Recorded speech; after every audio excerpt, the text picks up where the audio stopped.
Good morning everyone. स्वागत है आप सभी का एक बार फिर से आपके अपने YouTube channel nursing lifestyle by Tanuja में। मैं तनुजा आप सभी का स्वागत करती हूं। आज की ये वीडियो बहुत ही ज़्यादा इंपॉर्टेंट एंड इंफॉर्मेटिव होने वाली है। आज की इस वीडियो में हम लोग बात करने वाले हैं आपके बीटीएससी एएनएम 10,709 न्यू नोटिस क्या आया है। पटना हाई कोर्ट ने अंकों के आधार पर भर्ती का दिया आदेश। तो जो आपका 2023 में वैकेंसी आई थी 10,709 एएनएम की, उसका बहाली प्रक्रिया कैसे होगा, कैसे मेरिट बनेगा, आज के इस वीडियो में हम लोग सारा कुछ जानेंगे। तो अगर आप लोग हमारे चैनल पे न्यू है, पहली बार है, तो आप लोग हमारे चैनल को सब्सक्राइब कर बेल आइकन को हिट कर ले।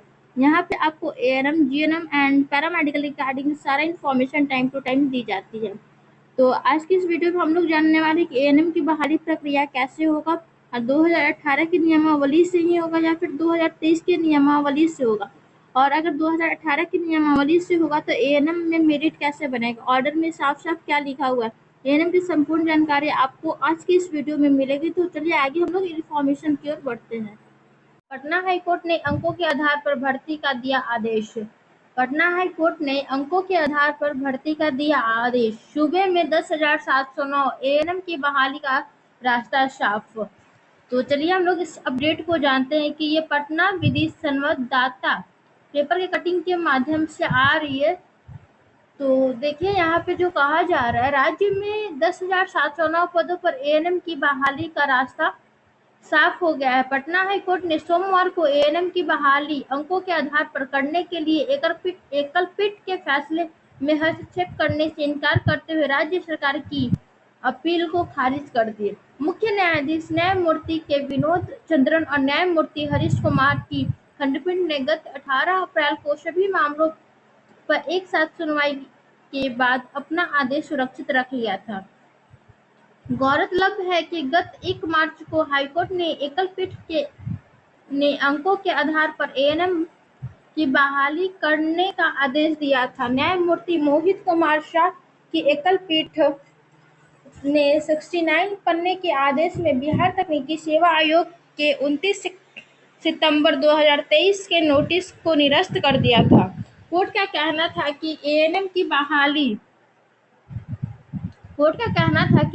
बहाली कैडर नियमावली 2018 के नियम 7 के तहत ही होगी। लिखित परीक्षा कराने का दिया था निर्देश। लिखित परीक्षा, तो यहाँ पे सभी अपडेट में यही आप सभी को देखने को मिल रहा है कि जो भी सिलेक्शन का प्रोसेस है वो आपका जो है वो मार्क्स बेसिस पे है, मेरिट पे है, ठीक है। और यहाँ पे साफ साफ आप लोग भी देख सकते हैं कि यहाँ पे साफ साफ लिखा हुआ है कि महिला स्वास्थ्य कार्यकर्ता एएनएम कैडर नियमावली 2018 के नियम 7 के तहत ही होगी। जो 2018 का नियमावली है उसी के अनुसार होगी। फिर यहाँ पे लिखित परीक्षा कराने का दिया था आदेश। एएनएम की बहाली के लिए पूर्व में दिए गए हाईकोर्ट के आदेश के आलोक में एएनएम के 10,709 पदों पर बहाली का सरकार ने विज्ञापन संख्या 7/2022 प्रकाशित किया था। इसके बाद चयन प्रक्रिया एएनएम नियमावली 2018 के आधार पर शुरू की गई। इसी बीच राज्य सरकार ने नियमावली में संशोधन कर लिखित परीक्षा के आधार पर बहाली करने का नोटिस जारी किया। इस नोटिस की वैधता को हाईकोर्ट में चुनौती दी गई। कोर्ट ने सभी मामलों पर एक साथ सुनवाई की। देखिए पहले तो 2018 की नियमावली से ही सारा वैकेंसी क्लियर होते हुए आया है, लेकिन जो ये सीबीटी एग्जाम जो हो गया, लिखित परीक्षा आप सभी का हो गया, और उसके बाद फिर 2018 का नियमावली हो रहा है, तो ये तो गलत बात है। जब 2018 का नियमावली ही लागू कर रहा था तो फिर ये एग्जाम बेसिस लेना तो नहीं चाहिए था, लिखित परीक्षा ही क्यों लेना था जब इतना करना ही था। तो लेकिन अब जो भी सिलेक्शन का प्रोसेस होगा वो आपका 2018 के नियमावली के अनुसार ही होगा। अब हम लोग कर भी क्या सकते हैं। कोर्ट ने बिहार सरकार की अपील खारिज की। एकल पीठ ने आदेश में कहा कि एएनएम की बहाली पुरानी नियमावली 2018 के नियम 7 के तहत ही होगी और पुराने नियम के तहत अंकों के आधार पर अंतिम मेधा सूची तैयार करने का आदेश दिया है। एकल पीठ ने इस फैसले को अपील दायर कर राज्य सरकार ने चुनौती दी थी। राज्य सरकार का कहना था कि सरकार को बहाली नियम में संशोधन करने का अधिकार है। वही एएनएम उम्मीदवारों के वकील का कहना था कि बहाली प्रक्रिया के बीच में संशोधन नहीं किया जा सकता। कोर्ट ने सरकार की ओर से दी गई दलील को नामंजूर करते हुए अपील को खारिज कर दिया। हाईकोर्ट ने इस फैसले के बाद पुराने नियम के तहत ही एएनएम के 10,709 पदों पर बहाली का रास्ता साफ हो गया है। अब तो क्लियर हो रखा है, क्योंकि हर जगह आप लोग को अपडेट भी यही दिख रहा है कि जो आपका 2018 की नियमावली से ही जो आपकी एएनएम की वैकेंसी 10,709 है वो क्लियर हो गया है। ठीक है, तो अब किसी को कुछ भी नहीं करना है। अब ये जल्दी से वैकेंसी को क्लियर कीजिए और नेक्स्ट वैकेंसी आने का वेट कीजिए, जिनका भी नहीं होता है इस वैकेंसी में। ठीक है, अब कुछ भी करने से कोई कुछ नहीं होने वाला, क्योंकि अब हाई कोर्ट का भी फैसला आ गया है कि 2018 की नियमावली के अनुसार ही आपका एएनएम 10,709 का सारा चीज क्लियर होगा। परीक्षा की जिम्मेवारी बिहार तकनीकी सेवा आयोग को मिली थी।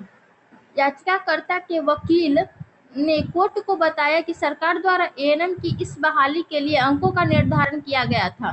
इसके तहत एएनएम कोर्स परीक्षा के लिए 60 अंक, हायर कोर्स के लिए 15 अंक और राज्य के सरकारी अस्पताल में कार्य करने के एवं प्रत्येक वर्ष के लिए 5 अंक, अधिकतम 25 अंक निर्धारित किया गया था। जो इसका मेरिट सिलेक्शन प्रोसेस है वो आपका एएनएम की परीक्षा के लिए 60 मार्क्स मिलेगा आपको। अगर हायर डिग्री आपके पास है तो उसके लिए आपको 15 मार्क्स और मिलेंगे। और अगर आप लोग कोई भी हॉस्पिटल में काम कर रहे हैं तो उसके लिए एक साल में आपका 5 नंबर है। अगर 5 साल आप लोग करते तो 25 नंबर इसमें आप लोग को मिलेगा। इसी के आधार पे जो है वो आपका मेरिट बनेगा।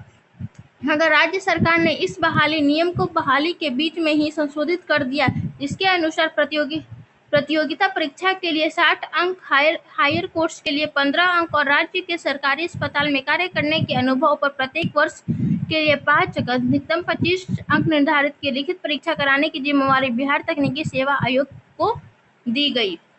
जो आपका लिखित परीक्षा कंडक्ट करवाया गया था, इसका जो रिस्पॉन्सिबिलिटी है वो आपका बीएनआरसी का था, बिहार तकनीकी सेवा आयोग का था, बीटीएससी का था आपका।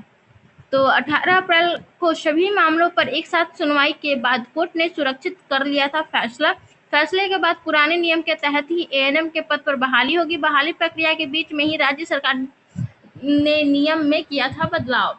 तो अब तो क्लियर हो गया है। अब किसी को भी किसी तरह का कोई प्रॉब्लम नहीं होना चाहिए, क्योंकि जो नियम आता है, जो आदेश आता है, उसी के अकॉर्डिंग हम लोग भी कर सकते हैं।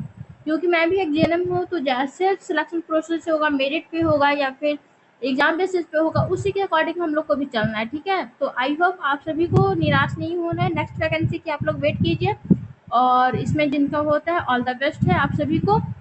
चलिए, इसी तरह की इंफॉर्मेटिव वीडियो पाने के लिए आप लोग हमारे चैनल पे बने रहिएगा। और भी अगर कोई डाउट्स रहता है तो आप लोग हमारे कमेंट्स बॉक्स में कमेंट्स करके पूछ सकते हैं। और अगर हमारे चैनल पे आप लोग पहली बार विजिट कर रहे होंगे तो आप लोग हमारे चैनल को सब्सक्राइब कर बेल आइकन को हिट कर ले। मिलते हैं नेक्स्ट वीडियो में, तब तक के लिए बाय बाय, टेक केयर।